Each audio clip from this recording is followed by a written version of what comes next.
This section is Romans 15, verses 14 to 33. Paul is now starting the conclusion to his letter. It's a big conclusion, and it goes on into chapter 16. He's convinced that the Romans are full of goodness and knowledge and able to admonish or warn one another. And this, of course, makes you want to know how he has such confidence, and if the Romans are that mature, why is he writing at all? Where does he get this persuasion or confidence? And it's probably from Priscilla and Aquila, who had come from Rome when the Jews were forced out of the city by the emperor. Sometimes we might know some things, but might not see the importance at the time. And Paul, as an apostle, knows what will cause problems in the church if they're not addressed. And because of his particular calling, the grace of apostleship, he reminds them again. Paul, in verse 16, describes himself as a priest. Priests, of course, make offerings to God. And by proclaiming the gospel, the Gentiles come to faith and give themselves to God. The offering of their lives is made clean by the work of the Holy Spirit. The burnt offering among the Jews was always cleansed with water before it was presented to God. And here, as in Acts 15, verse 9, the Holy Spirit cleanses the person before they're offered to God. From verses 17 to 24, Paul reveals his motivation in preaching. He only wants to go where Christ has not been proclaimed before. That way, he's able to avoid building on someone else's work. And it also avoids possible relational difficulties if someone thinks you're taking over their work. Paul has kept himself away from the Romans for that very reason, as he says in verse 22. But now there's nowhere else for him to preach, as all other parts have been evangelized. As an apostle to the Gentiles, he therefore wants to come and see them.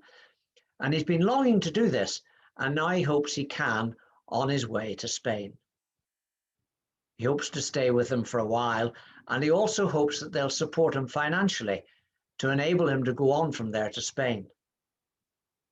From verses 25 to 29, Paul tells them that he has a money collection to deliver to the poor in Jerusalem. The churches in Macedonia and Achaia have collected for the people in Jerusalem, and Paul reveals an important principle about giving just in this particular point. The Jews have shared the gospel, the blessing of the gospel, with them, and they owe it to them to give to them financially. This is always the principle throughout the Bible.